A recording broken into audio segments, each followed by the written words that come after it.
This holiday season, the best deal in wireless can only be found at Mint Mobile. Right now, when you switch to Mint Mobile and buy any 3-month plan, you'll get another 3 months for free. As the first company to sell premium wireless service online only, Mint Mobile lets you order and activate from home with eSIM, while saving tons on phone plans starting at just $15 a month. For a limited time, buy any 3-month Mint Mobile plan and get 3 more months free by going to mintmobile.com/save. That's mintmobile.com/save. Cut your wireless bill to $15 a month at mintmobile.com/save. From the creators of Relevant Magazine, this is the Relevant Podcast. After the twilight, always the sunrise, but the glow of morning comes with small arms fire. Ignore the deadline, there's no divine right. Enter the gods and all the sacred signs.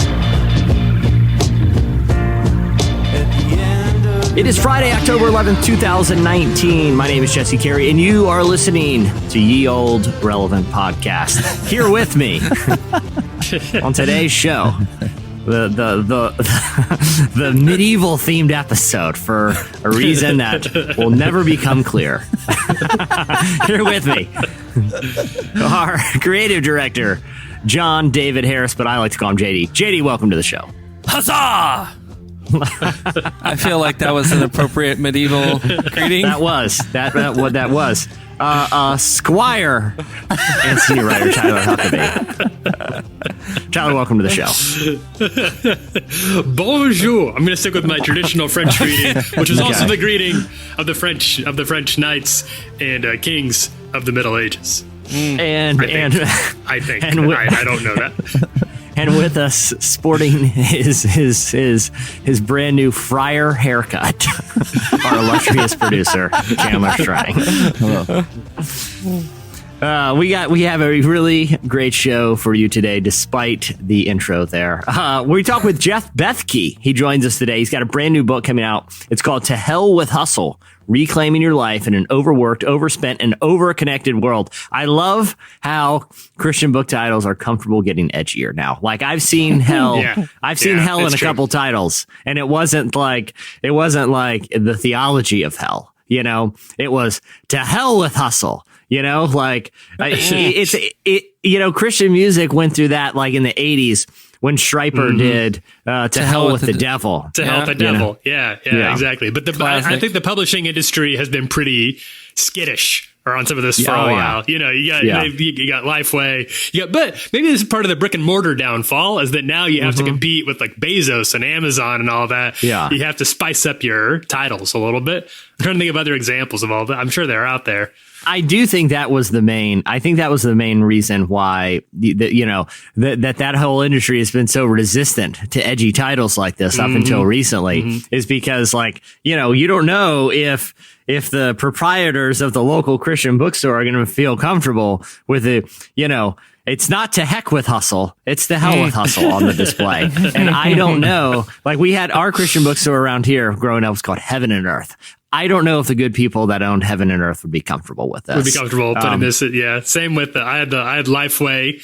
I had a Lifeway store right there at Moody Bible Institute, my alma mater. They've come up a lot lately on the podcast. Shout out to the people at Moody. I don't think they like to claim me anymore, but you can't take away my diploma. You can't take away my diploma. I've already got it. You have to pry it from my cold dead hands. But that was a pretty tame bookstore. Yeah. Yeah. JD, what was your Christian bookstore growing up, or did you even go to one? I went to one.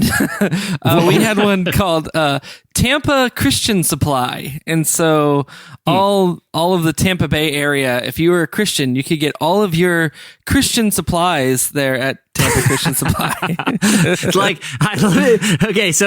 Mine growing up were definitely called like book and gift stores, because that's what they sold. But yours is like a supply store, because when I think of supply, I think of like the Tractor Supply, or say, you know what I mean? Where farmers go to get a new blade for the combine, or feed or something. Like, what supplies were they selling? Well, so I mean, basically, it was just a bookstore. It had all of the Christian books and and rows and rows of Bibles, and it had the little CD tray where you could look through all the Christian CDs and stuff. Yeah. I will say it did have a nice collection of wannabe Thomas Kincaid paintings. Oh, sure. And also other Christian themed house ornaments, which you don't need anymore because now we have Hobby Lobby, so you can get all of those there. They did have a small section for like liturgical robes. Yeah, and things. Mine had that too, I never saw one person ever in all my times visiting. I never saw one person like purchasing or even acknowledging the robes were back there. Right? No, it was almost like they had to do it to fulfill the quota, like in order to keep the supply aspect of their name. We're like, we can't just be books. We can't just be CDs. We need supplies. Get them robes. Get them robes. Get them robes. I was always curious if, as a kid, I remember being curious if that's where our church bought their like communion wafers and little cups, because those would be, Christian supplies. But I think they just ordered them from some other place. I had to I was very briefly at a church I was helping out with in Chicago, in charge of the communion situation. And then one morning it was like, oh no, that's today, the first Sunday of the month. I totally forgotten about it. We were out of supplies. We didn't have anything. So I ran down to our local CVS, and I got the little oyster crackers. That wasn't a problem, but they didn't have any grape juice. It was all like cran grape or like, it was all like mixes. And I don't know what the Bible's rules are about this. I don't know if grape is the mandate. I'm aware that the grape juice for usually serving probably doesn't have a whole lot of grape involved anyway. So I didn't want to be I wasn't going to get, so I just went for the cran grape thing. Nobody said anything. I don't think anybody noticed. Jesus didn't strike me down, but I do want to confess that, because I don't think I ever told anybody about that. Yeah, well, it's good to get you that there was a cranberry infused in your communion. I'm sure you've been laying awake at night ever since then, and tonight you'll have the first good night's sleep in you. It's true, because I don't know how much of communion juice, like you said, actually contains grape. It's mostly like purple sugar water, because like there are like juices called like juicy juice, where it's like juice. Both juices are like misspelled in the title, because it's like, well, it's not juice, it's juicy juice, Right, So they didn't have to really like stand by the like claim that it's juice. We never said it was juice. We said it was JOOS. It's like craft singles never claim to be cheese. They're just craft singles. Why would you think this is a cheese product? If you thought that was cheese, that's on you. We did it. We made it very clear. I feel like there's a whole market that is missing out on this, because I don't know if you've noticed, but there's so many things that are coming out with just like things that we've always had, but they've just made them look really simple, and like the branding is clean and stuff. Good things like even like Harry's or something, like razor blades have been around for a while, but they just kind of branded them a little bit and made it a little cooler. I feel like there's a communion brand waiting to happen. That's a great idea. It really is. Because I remember at the point where the whole operation got a little too slick, and I got a little uncomfortable with how like commodified it seemed. Like I can't remember in which church, but they handed them out. They passed them, like the ushers. At this point, I like at least going to get the sacraments from someone up at the front of the church, to get the juice, to get the. You like the walk. You like the walk. I like the walk. But okay. I went to a church one time. Is that what it is? Baptists like to walk. They like their aisle. They like their altar calls. Yeah. Big fan. But either way, honestly, I just get restless. It's hard to sit through the entire church service without like an hour. I'll get up to go to the bathroom. I don't even have to go. I can't sit here. Like, the weird thing is your legs never get more tired than during standing for worship. Like, I don't know. Has anyone had that experience? Like, you're standing here like, this is going on. Like, we've been standing for like 25. I can't remember the last time I stood for 25 straight minutes without sitting. All I'm thinking about is sitting. I know I shouldn't be thinking this, but that's what I'm thinking. My legs are they can barely sustain my body weight. But then like 10 minutes into the sermon, I'm like, I need to walk around. I hope they do some kind of communion thing. But anyway, they got too fancy at one point, and they started doing the communion cups with the wafer vacuum sealed onto the lid. Yeah, sure, and he peeled it off, and it was almost McDonald's. Yeah, I was like, this isn't how communion should be served. This is how you eat a Dunkaroo. Like, it's too, this is, it just got too fancy for me, Do you like that? Because I went to a church for a while in Lincoln that really went for it with they did real wine up front. Like you had to go there. It was poured into a giant like Last Crusade, Indiana Jones Last Crusade type goblet that you drink out of, and the bread was like artisanal. And I was like, this feels kind of like. I'm aware that's like an artifice too, because now you're just trying to get the hipsters, and they're like, oh, they have like fresh baked bread. That's how I like my communion. But it was at least like if you skip breakfast, it tided you over a little bit. Yeah. You got a lot of it. I kind of feel like when you're saying that's like the hipstery thing, I feel like there needs to be at least one episode of Portlandia that's just dedicated to hipstery Christian stuff. The cool church. Yeah. And there's a lot of material there. Oh, there's tons of material. But yeah, so I still need the mid-service walk to really get around. But yeah.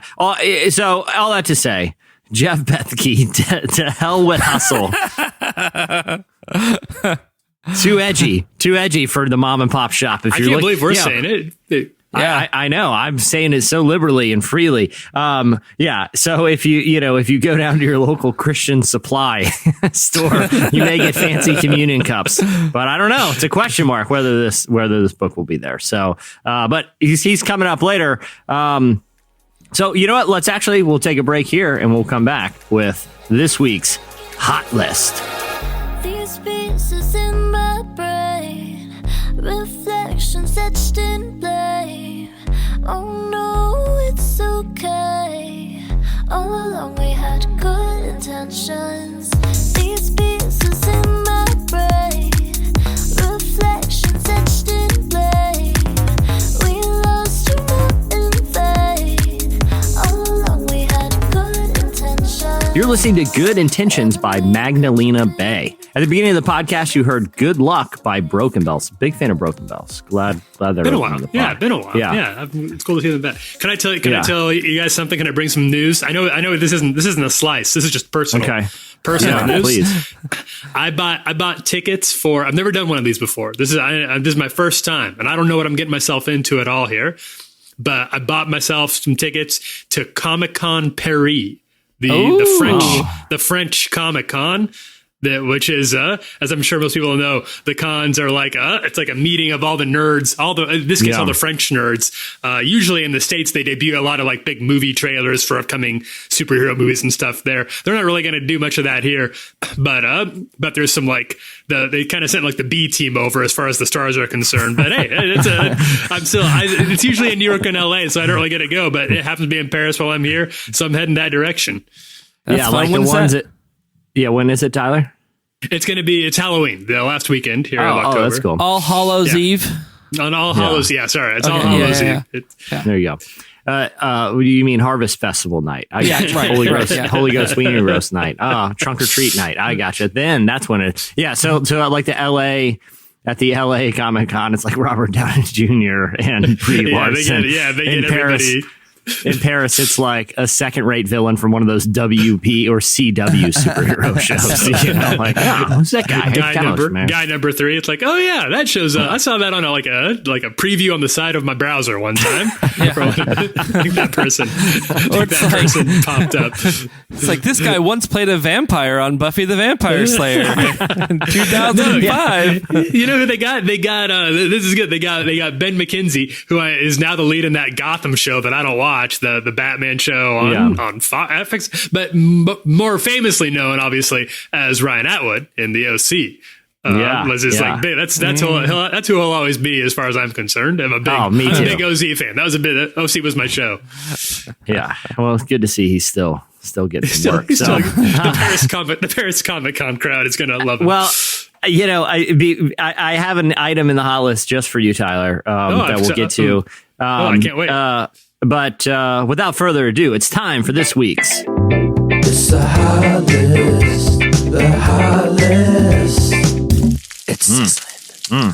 Coming in hot today, guys. Never get told. Never get told. Coming in hot. JD, I'm interested in your take on this first Oh boy, one. here we go. A new quote unquote true movie about a strange exorcism at a military base is coming. It's from horror auteur Osgood Perkins. He'll write and direct the upcoming film for Lionsgate, and it's titled Incident at Fort Bragg. Here is the official synopsis from Deadline. The pick is inspired by the true story of renowned writer and Irish Catholic priest Malachi Martin, who was brought in by the U.S. government to perform a sanctioned exorcism on a young soldier at the famed army base. However, it's probably important to note that despite its true story distinction, military experts don't really have too much of an idea about the actual events. This is from a piece on military.com. Martin was a famous guy back in the day who used the popularity of The Exorcist to make himself the go-to expert on the subject for magazines and TV shows. The internet doesn't easily cough up any details about the Bragg incident, and so far, it's impossible to confirm the based on a true story angle here. If there really was an exorcism at Fort Bragg that involved Martin, it would have had to take place sometime between the early 60s and his death in July of 1999. There's no word on a release date. JD, I know you like you're a movie guy, but you also like stuff about the supernatural. What's your take on like exorcism movies? I don't know. Like sometimes it feels just like a easy trope to rehash. But then also, being a believer, there's something that's really terrifying about that idea, because you see in scriptures there's evidence of crazy things. One of Jesus's favorite pastime was not passing out demons, but casting out demons, and he's just passing out demons left and right. But so I feel like the potential realism there, especially growing up in a a more like charismatic church, definitely lends itself to feel more creepy to me. But at the same time, I feel like some of it just feels so rehashed. You're like, okay, so they're going to speak in Latin. Okay, so their head's going to spin. Okay, so they're going to have scratches all over themselves. They're going to do that weird arching back walk thing. Right. Like what new form of exorcism are we going to like JD, drop it's on into? a military base. It's on you missed the military part. Like that's the pitch. Like the studio pitch, he's like, all right, I'm going to do an exorcism movie. And the studio executives are like, that's it. He's like, it's on a military base. Sold. We're in. Sold. Let's do this thing. Based on a true story? Well, they can't prove it's not a true story. So Sure. Yeah, sure. It might happen. Might have happened. I don't know. Might have. It is. Here I don't like horror movies. Don't bother me. But I don't know. I don't enjoy watching movies about exorcisms, which it seems like there's quite a number. These, Scott Derrickson, who a lot of people know his work best for directing Doctor Strange. He's also a Christian, and he's been in the magazine a number of times. But one of his early films was, I think it was The Exorcism of Emily Rose. Is that right?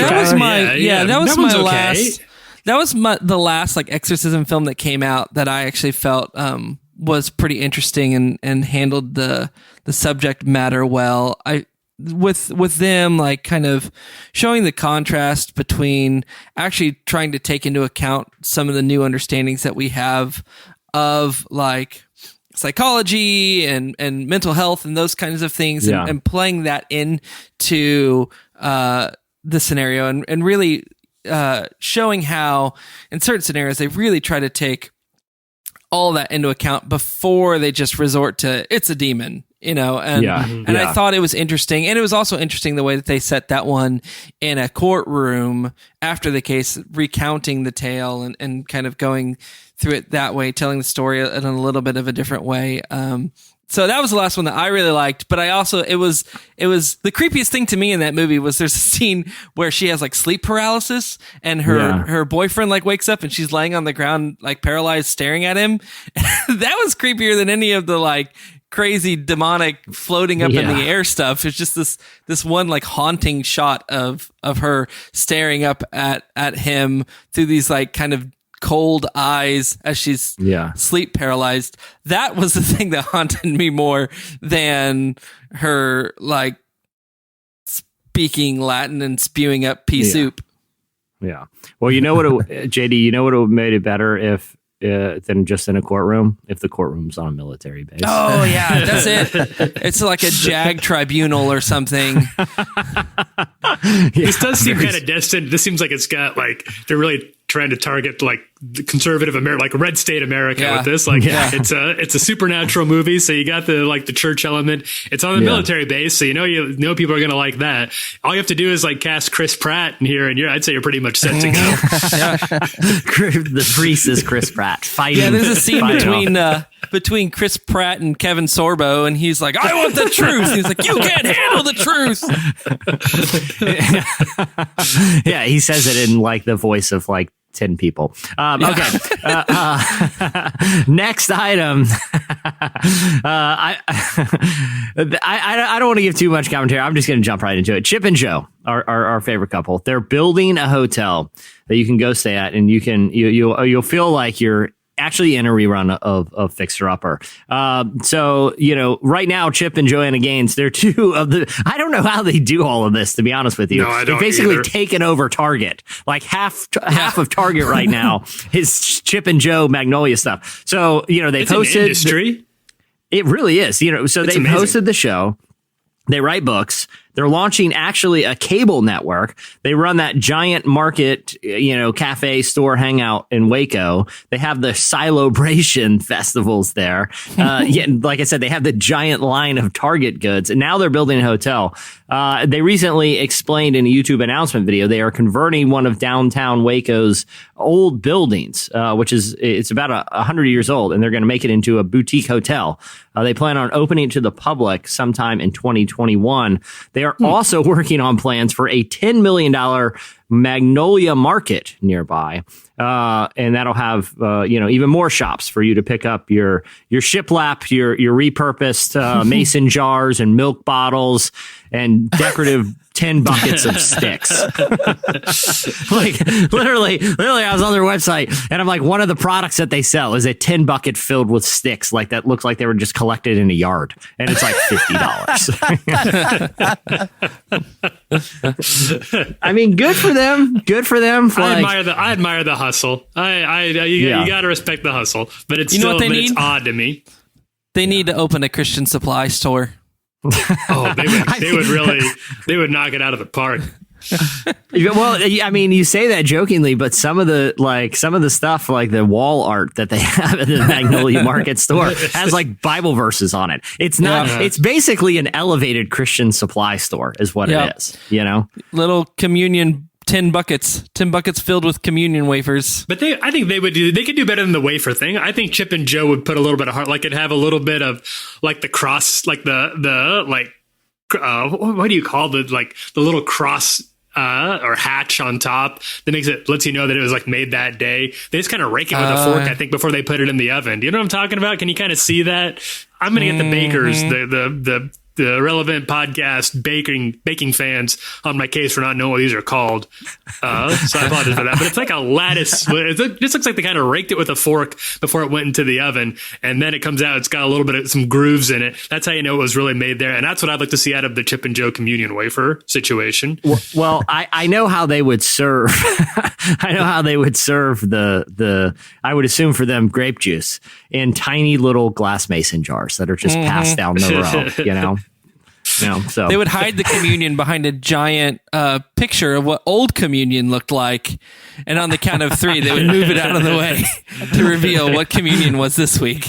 Yeah, the shabby chic barnyard communion. They pour it out of a decanter into the cups, like they get a little swirl around. Do I detect? I detect a little bit of a rootsy nose in there. Is that cranberry? Is that cranberry? Who put cranberry in here? Get this heretic out! Yeah, Chip just manhandles you and throws you out of the church like Uncle Phil and DJ Jazzy Jeff. Which actually brings me to my next item. A Fresh Prince DJ reference. Jazzy Jeff brings you your next item. Will Smith joined TikTok, and he did it with the help of Andy Mineo and Lecrae. So he made an announcement video. It's a short little like TikTok style video that shows him. It uses like a little CGI effect that shows him being plucked from an iPhone and being literally dropped onto the platform of TikTok, all while Andy Mineo and Lecrae's "Coming in Hot" plays in the background. Of course, you know, Will Smith is best known right now as you know, kind of, I still think he's A-list, maybe A-minus list movie star, but he's got nearly 40 million followers on Instagram. He's a big deal on the gram. So the jump to TikTok makes sense. But interestingly, he's not the first celebrity to co-sign on the song. Steph Curry was recently interviewed, and he was asked if he could choose any theme song to his life, what would it be? And he chose Lecrae and Andy Mineo's "Coming in Hot." I want to hear you guys' thoughts, but first, Chandler, let's hear a clip. They got the iron while I got the steamer. I bring the fire, but you never seen her. I testify, I don't need a subpoena. They want my soul, better go to Korea. I love my dog just like I'm Peter. Gotta protect him. I made the call up with just like I'm reffing. I know we left you, now we back together, but I guess that is better now. Later than never, like, what's happening? I'ma need y'all quit asking when. Me and my wife gonna have some kids. Right now we just practicing. Teacher said quit rapping, All right. man. Okay, talk about edgy. Talk about Christian edgy. No, Me and my wife gonna have kids. Andy threw down there. Because that probably wouldn't. You couldn't find that in Lifeway either. No way, right? No. You can't practice in Lifeway. No. Yeah, exactly. That's against the ethos, man. You can't. Yeah. There's no practicing for having They have a kids. strictly quiverful mentality at Lifeway. Yeah. That song will not be sold at the Magnolia Market. Okay.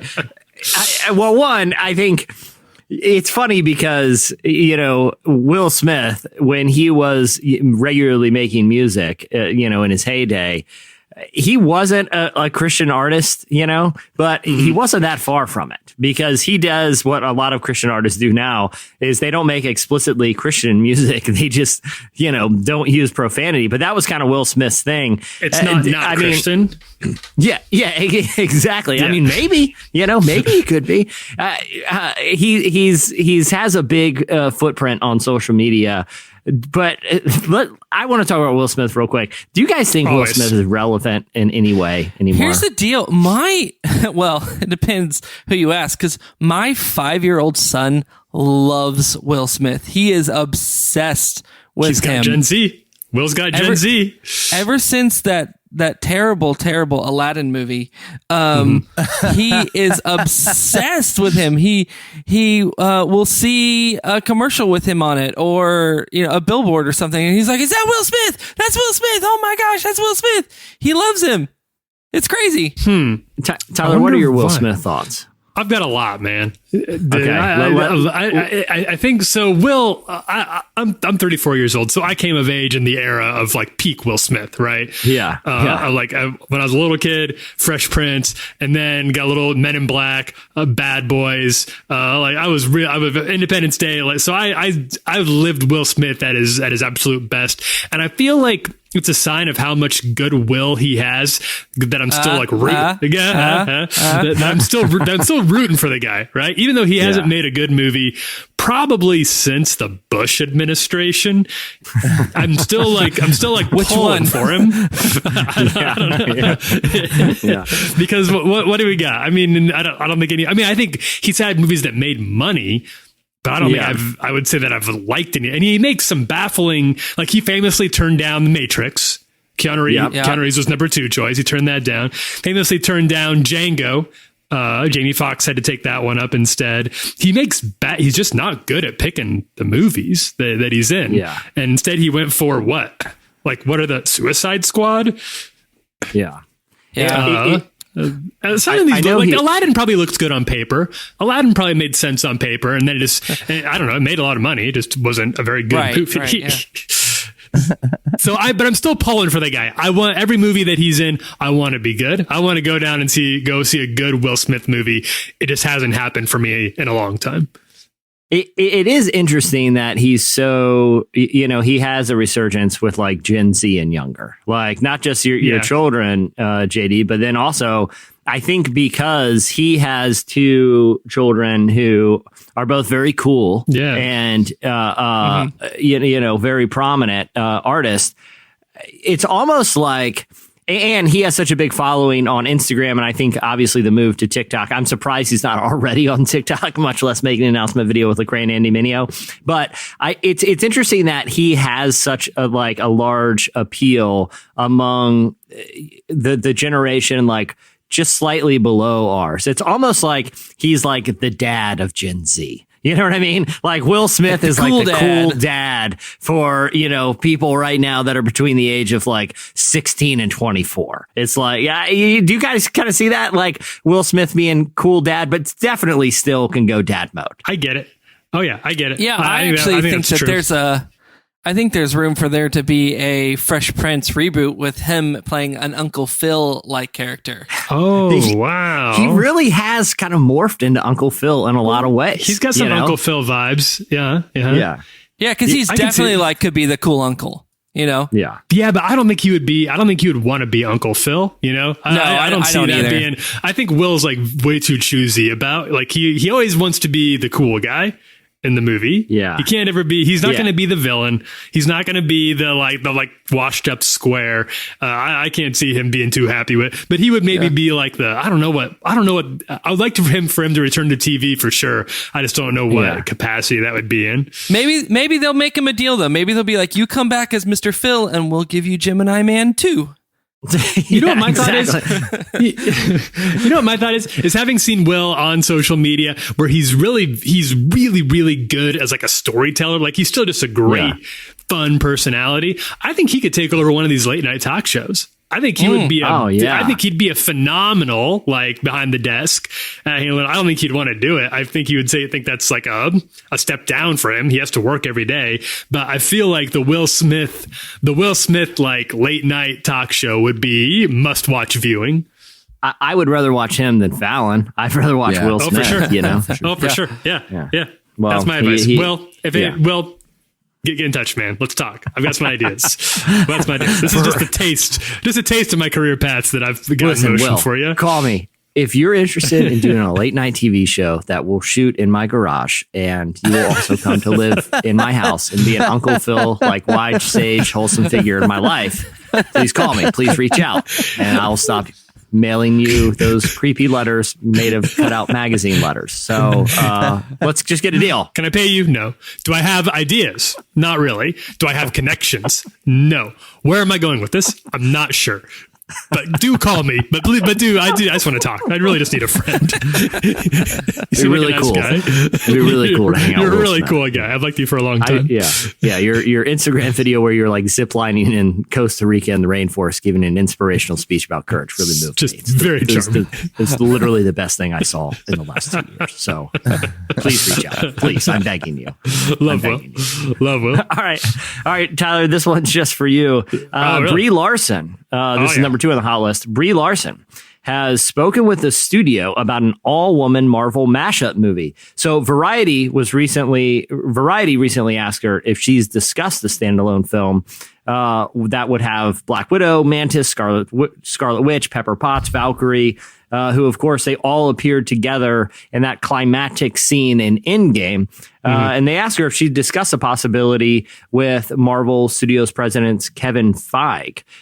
Here's what her response was. She said, "I'll say that a lot of the female cast members from Marvel walked up to Kevin and were like, we are in this together and we want to do this. What that means, I have no idea.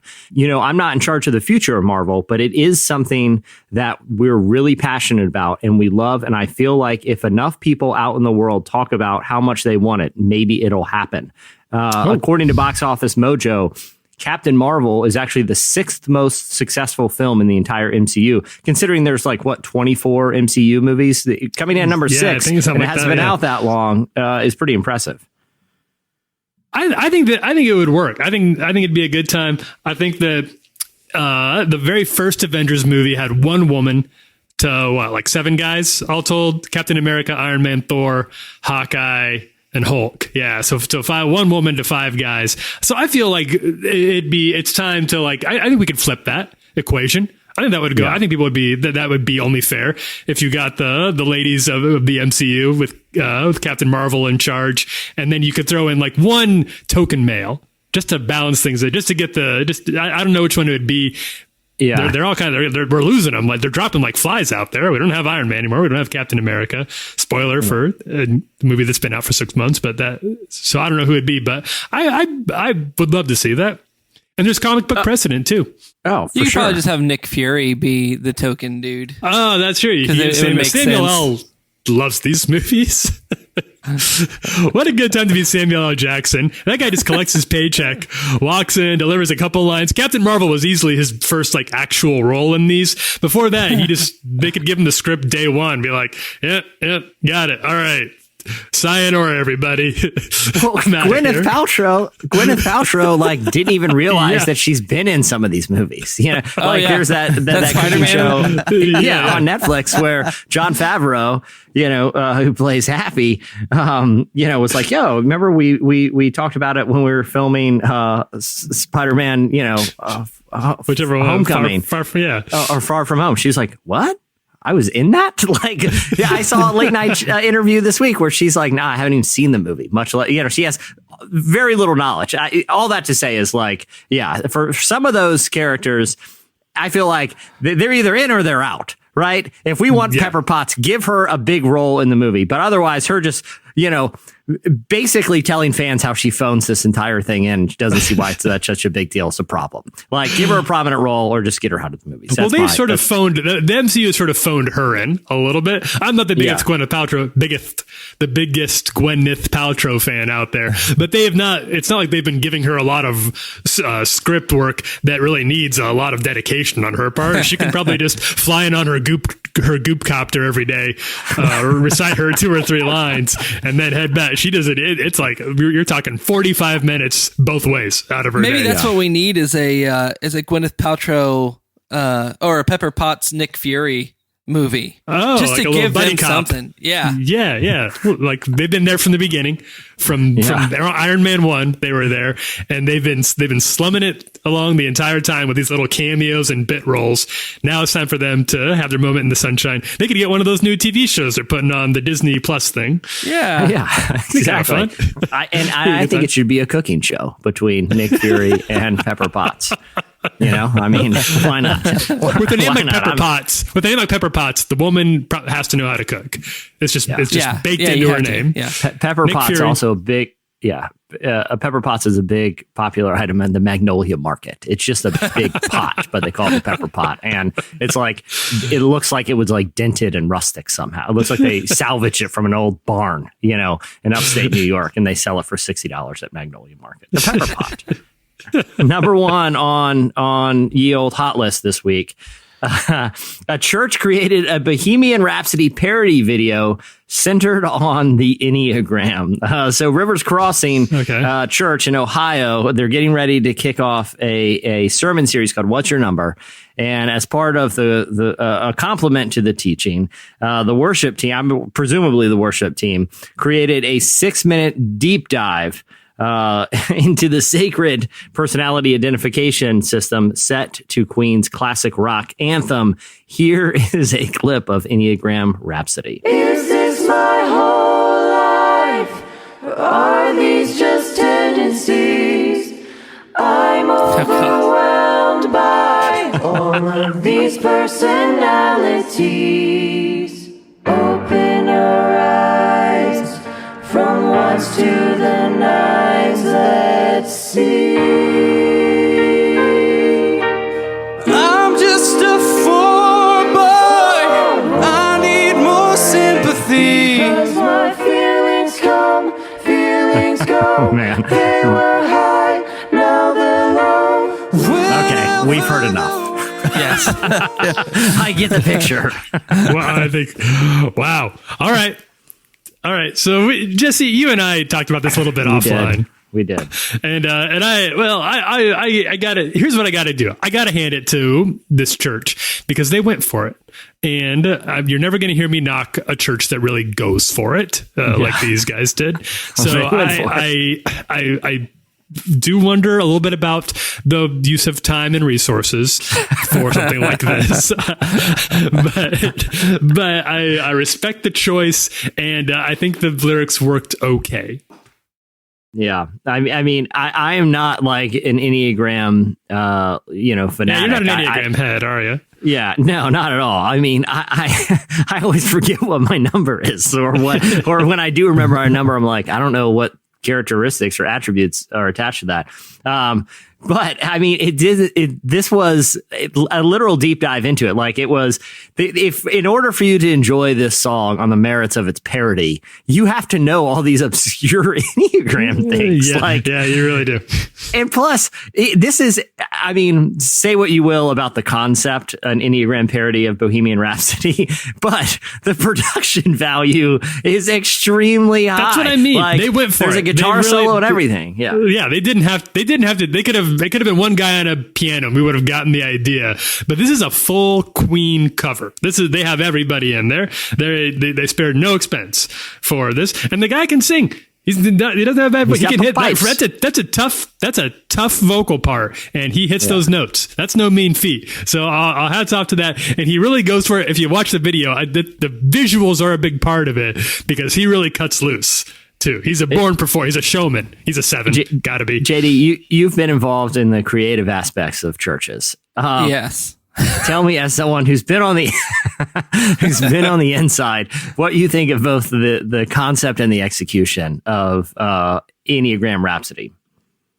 I feel like this is like the perfect storm of church shenanigans because it's got an aged pop culture reference. You gotta have it.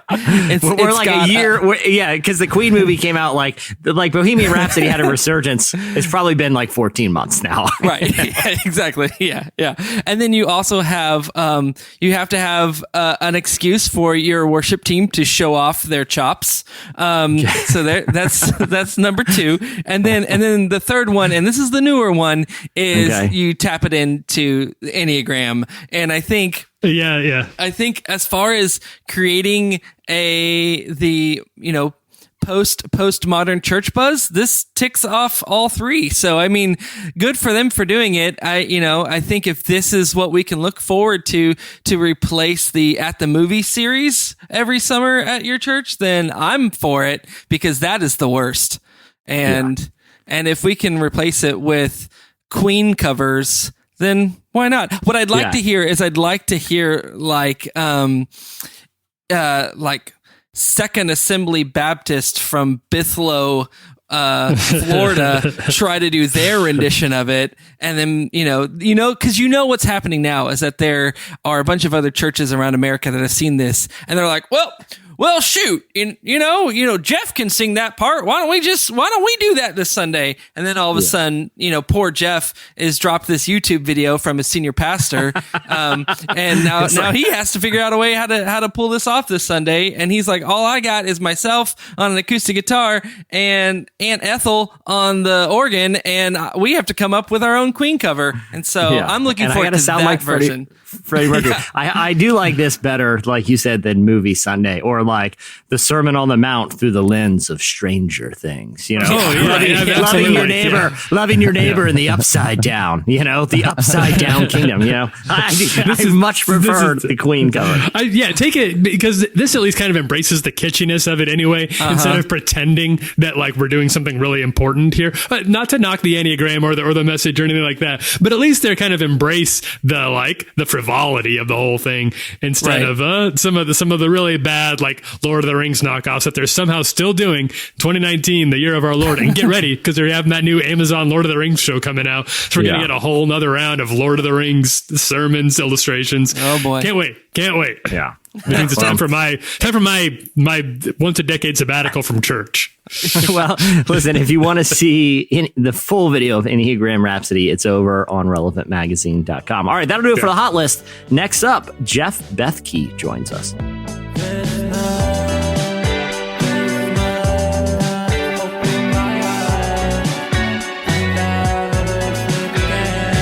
You're listening to The Night Has Opened My Eyes by Hot Flash Heatwave. Well, today's featured interview is brought to you by Squarespace. Whether you need a landing page, a beautiful gallery, a professional blog, or even an online store, it's all included with Squarespace. Creating your website with Squarespace is a simple, intuitive process. You can add and arrange your content and features with a click of a mouse. You can even design a best-in-class store with Squarespace's award-winning templates, customizable settings, and more. And that's all without a single plugin, including all the tools you need to track inventory, process orders, and send custom emails in one intuitive interface. Squarespace Commerce allows you to understand every aspect of your business.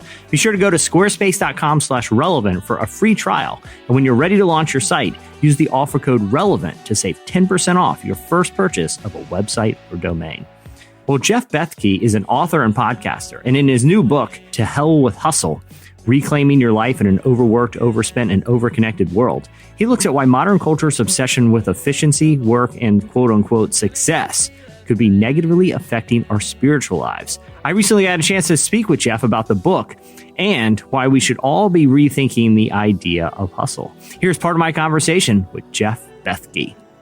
Why did you want to write something that is sort of counter to a message which we hear a lot, which is you got to hustle and you got to, have, side gigs and you got to do all this stuff to achieve big things. Why did you want to tackle it kind of from the other side?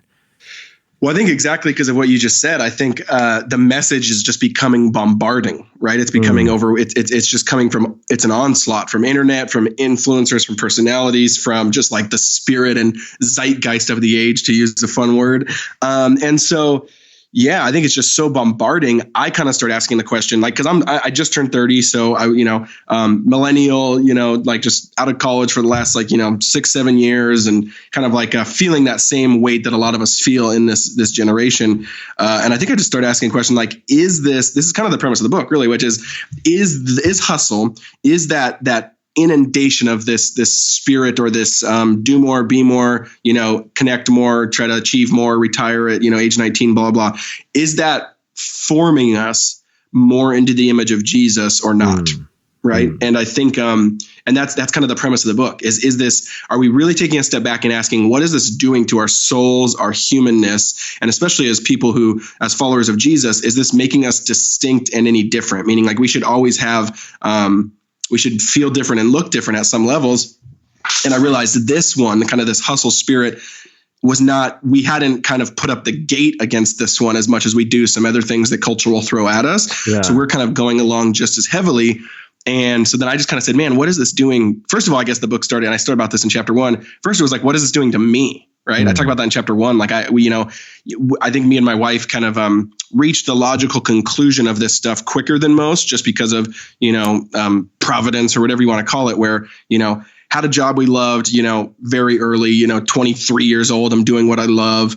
Maybe even getting more noticed than most people at age 22, just based on like the coincidence of the viral video and all of that stuff. So some of these things that was married, had kids, bought a house, just all these things that like benchmarks, right? Yeah. And then I'm saying this isn't working. There's something about this is not kind of giving us what it promised.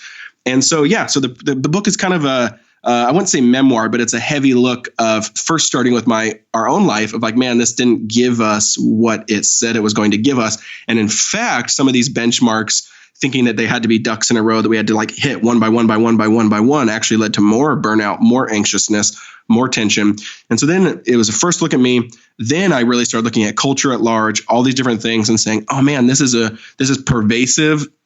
This is, serious. And I think this is actually kind of one of the core things that actually is kind of, you can almost trace all the current problems back to, if that makes sense. And so the book unpacks that, and every chapter goes into different topics and stuff like that of what that looks like and what that means. But yeah, that's kind of where it came from. Well, Jefferson, let's start with part of your own story, that you kind of addressed in the beginning of the book. You had tons of success young, and but kind of modern success does kind of encourage, especially in like media, encourages people to kind of build their platform and increase their reach, and kind of it assigns like these real metrics to the things that you're doing. What toll did that take on you personally in your marriage, and also most importantly, like spiritually? How did it start to wear you down? Yeah, I mean, I think the easy answer to that one is obviously that doing something for likes or affirmation or whatever isn't healthy, and obviously can create kind of this really bad cycle. But I think everyone kind of knows that one. The other thing I'll say, I think the more deeper version of that is that what kind of chasing a platform or chasing a building of an audience or kind of you becoming a brand, which I really kind of don't like that terminology about people, is it commodifies you, right? Like it dehumanizes you. It kind of vacuums you out and makes you a shell of a person. It's almost like the 1980s version of like politicians, right? Where you kind of have to be like shiny and this and that and presentable. But like we do that now with like social media influencers, and we all try to do that because we're trying to present kind of a packaged kind of political version of ourselves, not political in the true sense of the word, but and so I think that's and that's an ancient problem, right? Like you go back to Pharaoh, you go back to Egypt, you go back to Israel and that narrative, and obviously one of the detrimental things about Pharaoh was that he dehumanized and commodified Israelites. They were nothing but brickmakers to him, right? They weren't the actual, and that's why Yahweh is so different, because Yahweh steps in, rescues them from Egypt, from slavery, and then says, actually, you are my people, right? I want to be your God. I want to be in relationship with you. He humanizes them and actually sees them holistically and complexly, which then allows him to bring them into relationship. When Pharaoh was, you're nothing but brickmakers, right? And I think a lot of us were nothing, our culture is telling us we're nothing but brickmakers. And what that does is that dehumanizes and commodifies, which then makes us transactional. And I don't think a human soul should ever kind of be treated as transactional. That's when I think we feel where we start to hollow out and we start to lose our humanness. And so, that's kind of the main thing I think that we see with this social media part of this conversation. I think that the challenging part for some people, particularly who are like Christians and who are in positions of influence, they would kind of say, well, I feel like the more people that are following me and, that are liking my stuff and sharing my stuff, the greater impact I can have for God, and that their motivations are, at some level, they're pure. I mean, obviously they can kind of get adulterated with these like, self-building, type of things. Like it's fun being popular, but for someone whose motivations is pure, if they're like, listen, I know I'm overworking myself. I know I'm like kind of overextended, but my motivation is to reach as many people with the gospel as possible. Yeah. What would you say to them as sort of a cautionary, piece of advice? So many things, I guess. Well, the first thing is, I think you're actually right. I think you nailed it on the head. That is a pure heart. And I think a lot of us are coming from a pure heart, where a lot of us aren't trying to just be, famous and make a bunch of money and all this. A lot of us actually just want to reach people. We want to communicate. We want to live our life for meaning and purpose. I think that's really what it comes down to. And that's so healthy and beautiful. But I think we have to always weight that in the whole story. And the hard part about the American narrative is that we kind of have gone so heavy-handed of every single person needs to change the world, right? Every single person needs to be making an enormous impact. I read about that, I think, chapter 2, that I think it was either BuzzFeed or maybe New York Times. There was a pretty long article on kind of the burnout generation, which is the millennial generation she talks about. And that's the name she gives us. And she talked about that, how like we have no more time in human history has there been more pressure on young people with their vocation, because it has to not only be meaningful, deeply meaningful, like which is hilarious, by the way, right? Because if you think about all of human history, like people just worked and it was a blessing.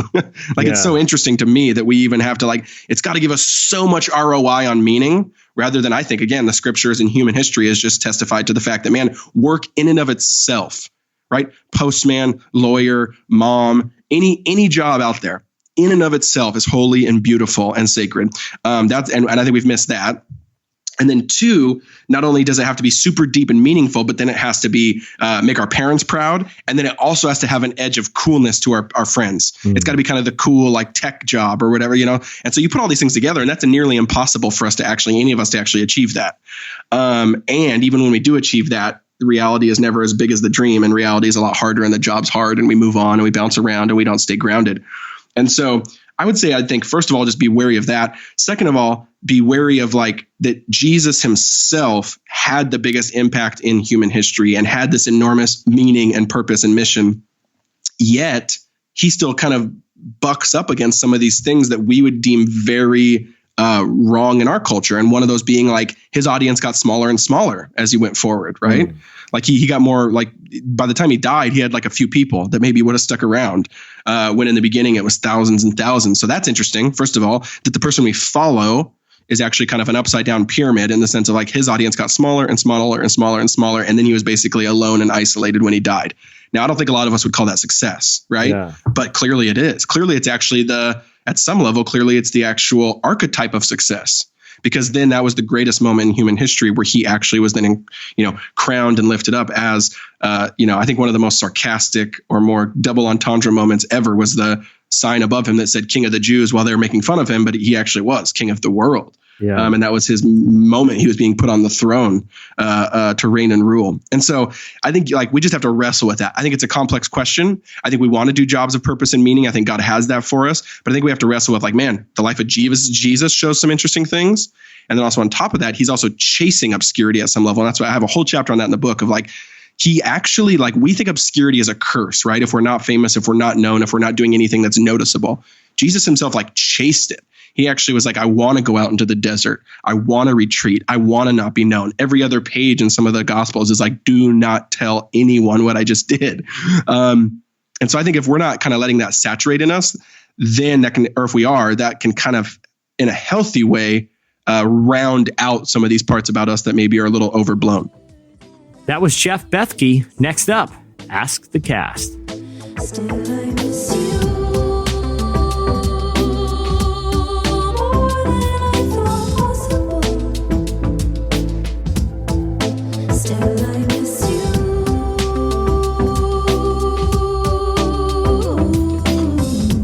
You're listening to Still I Miss You by Blue Hawaii. All right, ladies and gentlemen, it's that time. We've asked you to send us your most difficult, perplexing questions for a segment we like to call... If you got something you want to know, now's the time to ask. It's Ask the Cast. All right, Chandler, why don't you throw a couple of these our way? And then, Chandler, there's one I will save towards the end, and I will ask you. So hit us up with a couple of these questions here. All right, Jimmy has a 3-part question for you guys. Okay. First, man, do you guys do Halloween? Yes, in a sense. Do you dress up for Halloween? I do. I usually try to do something thematically with my kids. Okay, well I love dressing up for Halloween. It's awesome, and anyone who says otherwise, like I said, I don't care if you call it by a different name and celebrate it at a church. It's still Halloween. It's still really fun to dress up. Jesse, I know about the Carey family's theme. This year. What's happening over in your household, John David?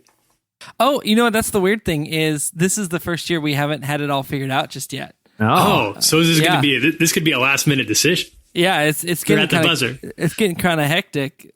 Years past, we did an entire Lego theme where we did that, and then there was, of course, I'm going blank now, but we've done different themes throughout the years, and but this year, usually my elder son Asher is the one who gets to pick the theme, and he's been a little wishy-washy this year. He can't figure out what he wants to be, so we're kind blaming your children. Pick a theme already. Just pick a theme. Chandler, what's the third part of the question? So the third part is probably you pretty much answered it already. But couples costumes, yes or no?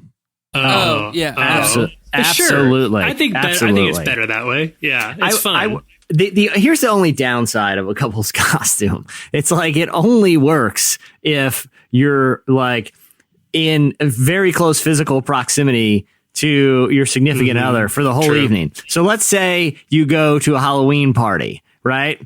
And you got some friends in the kitchen and your wife is in the living room and you're mingling around. Your denim, full Justin Timberlake look doesn't really translate that well without the denim Britney. Yeah. You know what I mean? You're just denim Levi's guy. Cowboy? Yeah, you're Jay Leno. What is this? You know?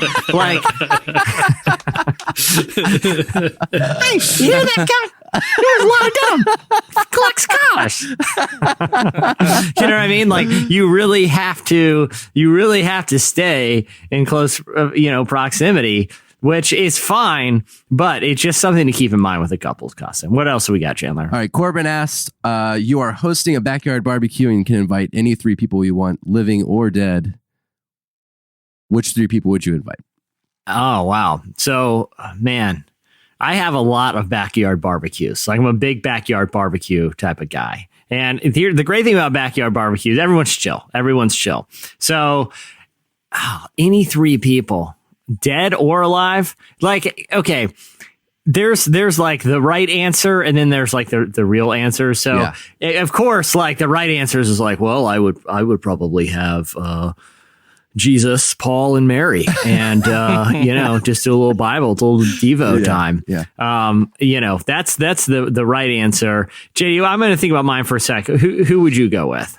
Well, I agree with you that there's like 2 levels of answers. There's like the Bible school answer, which is Shadrach, Meshach, and Abednego. Yeah, because they can get right up in there. If you get a flare up, you're like, oh no, the hot dogs are burning. They're like, I got this. They reach their hand right in, pulling it out. The brisket. Yeah. Like, some of the brisket fell in the back of the smoker. Can you guys help us out? Guys. Yeah, we got this. Been here before. But yeah, no, I don't know. I'm kind of a mellow barbecuer. So here's mine. It's out of the, for the question is, 3 people, living or dead, you can invite to a barbecue. Okay. Here's mine. Gallagher, the comedian, whose entire bit is smashing watermelons. I obviously have a lot of watermelons. Yeah. I would also have Carrot Top.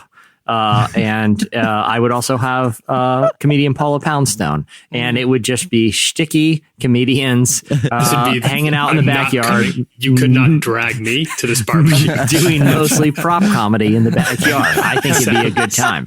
I think everyone will remember, like, hey, do you remember that time we went to that barbecue? Carrot Top, Paula Poundstone, and Gallagher were there. Like, rather die. It's the only, like, because if you were like, well, I take, Michael Jordan, Ernest Hemingway, and Ella Fitzgerald. Like, yeah, it's like that'd be cool, but it's not going to be as memorable as having Carrot Top, Gallagher, and Paula Poundstone. And everyone's be like, dude, that was a crazy cookout. People died. Gallagher hit somebody with a giant wooden mallet. The man's insane. Well, who would you choose?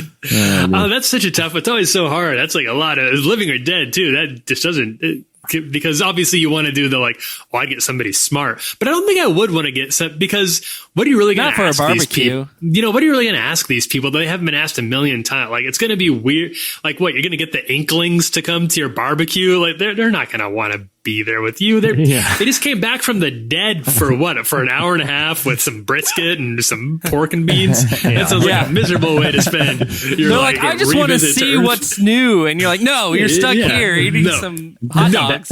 You have to tell me where you got the idea for Narnia. That's the only reason. That's why you can't go wrong with prop comedians. All right, Chandler, what other questions you got for us? All right. Shamaria asked, what is your funniest foot and mouth story? Oh man. Yeah, I've got a few. Oh, all right, Tyler, lead us off. I've got a few. I'll try to make this short, but I did have one of those. There was a moment in college where I had to do a presentation on a book. I woke up the day it was due and realized, like, oh, that's due today, and I have not read the book, but I perused the back of the cover online, so I thought I had a pretty good idea. I could kind of like fake my way through it in front of the whole class for this oral report. But unfortunately, when I read that this was a book about the experiences of Indians in America, my mind went to Native Americans when obviously it was about like Indians, like people from India. So I thought I had I'd done a great job in that oral report. Well, I thought I'd pass with flying colors until my friend, my so-called friend who was in the front row, who had picked the same book, raised his hand and said, well, I got something a little different out of the book. And I immediately realized, of course, that now I would have to continue to insist that my friend had actually read it wrong when obviously he had correctly interpreted it. It wasn't bad. It was a disaster. I see. I don't know how, but I've been able to avert a lot of foot and mouth moments. But I feel like the modern equivalent, and JD, I'm interested if you have any of these, is like the accidental reply all, or like responding to the wrong text thread. JD, do you have anything that's ever happened or that you have been a part of? I've skated away from all of those, but I've gotten really close. There've been a few times, especially the text message threads. Yeah. Because you're like needing to send a text to somebody. So you like type in the person's name really briefly. And then as it's like auto filling in who you're going to send it to, you just select the first one. You're like, yeah, let's go. And then you type out this like long, vicious text about someone. And then right before you hit send, like by the grace of God, you look up and you see like, oh no, I'm sending it to that person. So I've avoided that one, but I've gotten real close. That's why Aunt Jane doesn't come to Thanksgiving. Once or twice I've been pretty close to sending a personal tweet on the Relevant account. That's almost happened a couple of times. It's never happened, but there's been some close sale where like, oh, really gotta make sure you switch that account over. We don't need the Relevant audience getting on board with all the Tyler Huckabee takes. We're not ready for that. Yeah. All right, Chandler, what else you got for us, man? Ad asks, how much eye contact is too much eye contact with a bandmate? A very specific question. And I see why you asked us, three guys who know a lot about. Yeah, I guess watching smart. But I would say this: is it like I have a couple? I have a couple follow-up questions. Like, if it's in the performance, I feel like you're just making it awkward for literally everyone in the crowd if you're just staring at your bandmate. Right. If you're in the recording studio and it's like their turn to record their track and you're making eye contact with them, you're just making them very nervous. I feel like very little eye contact is necessary. What do you think about eye contact? Well, I think this is the whole controversy of the Civil Wars, wasn't it? Like, though, how much eye contact is too much eye contact between those two? That's true. Because at first it was like, oh, this is the sweet like love song duet thing, and you're like, oh, this is do they realize we're even here in this room with them? That is true. Like the Sonny and Cher thing. Yeah.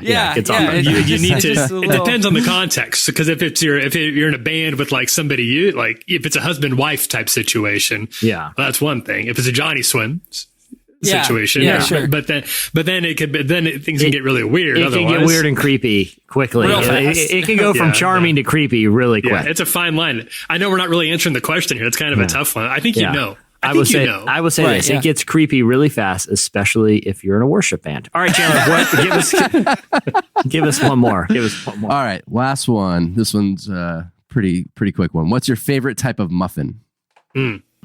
I like muffins that aren't muffin-like. I like muffins that are basically giant chocolate chip cookies shaped like muffins. Give me a good chocolate chip, a chocolate muffin with chocolate chips. That is essentially at that point, it's a brownie shaped like a muffin. Give me that. That's what I want. I love blueberry muffins, but I like the really garbage made out of a box ones. Not even the fancy made out of the box ones where it has like the crumbles on top. No. Get that garbage out of here. I want just like the boringest, plain, like low middle class Betty Crocker in a box. Dude, my kids eat mini muffins that come in like little bags prepackaged. Yes. You get them out and like they're like oily for some reason. It's not like a muffin. Yeah. It's like a muffin meatball. Like that's literally like what the consistency of it. Tyler, what's your muffin choice, man? Yeah, I'm kind of with you, Desi. I think muffins are trash. Generally speaking, like it needs to be really, really sweet for me, or else it's just like it's a lot of bread. It's okay, it dries your mouth, it sucks all the moisture out of your mouth, and they're just not all that good. The tops are fine. I guess, but even then, give me a donut. Yeah, exactly. A bad donut's better than a really good muffin. Yeah. All right, Chandler, I got one for you. This one comes from Noah, and Noah noted that JD has already gotten his own segment, Strange Happenings. which he debuted and talked about some interesting things. Chandler, Noah wants to know if you will do your own segment, but here's the segment. It's called Chandler's Booth, and you sit and review dishes from average franchise restaurants.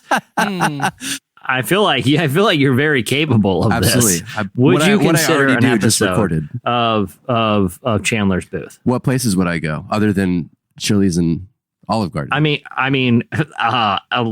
I can just start listing them off. Applebee's, Ruby Tuesday, Chevy's. I bring a field recorder to the restaurant, and from the table, it's just kind of what I'm thinking about these dishes. Like nobody else is there. It's just me and them. No, it's just you. Okay. Stream of consciousness, like eating sliders. Unfiltered. All right. I'm down. Let's do it. Okay. Chandler's Booth coming. Just send me the file. I'll make sure it gets stitched into the next pod. Just trust me on it. Don't worry about it. Cool. All right. Well, hey, cool. That'll do it for this week's Ask the Cast. Remember, you can tweet us your questions and we may select yours on the show. I want to thank Jeff Bethke for joining us. You can check out his new book, To Hell with Hustle. It drops next week. You can pre-order it now and it'll be in the mail. And you'll get it like the day it comes out next week. Also, I want to thank Squarespace for sponsoring the show. Remember, you can go to squarespace.com/relevant for a free trial. And when you're ready to launch, use the offer code relevant to save 10% off your first purchase of a website or domain. Also, be sure to check out our other podcast, Relevant Daily. You get news coming to you every day. And check out our new podcast for church leaders. It's called Called. We've had some really great guests. I know for a fact they just recorded a fascinating interview with the legend N.T. Wright. So be sure to check out that pod and everything else we're doing over at relevantmagazine.com. All right. Well, thanks, guys. That'll do it for this week. I'm Jesse Carey. I'm John David Harris. I'm Tyler Huckabee. I'm Chandler String. We'll see you guys on Tuesday.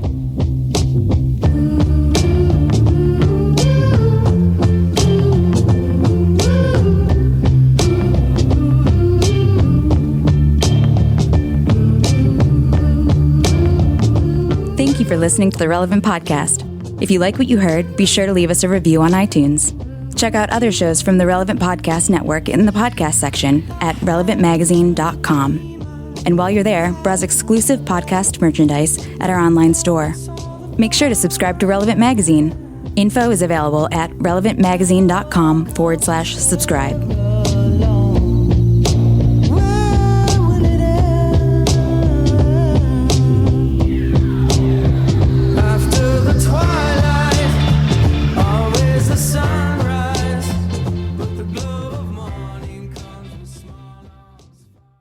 If you're interested in doing a late night TV show that will shoot in my garage, and you will also come to live in my house and be an Uncle Phil, like wide, sage, wholesome figure in my life, please call me.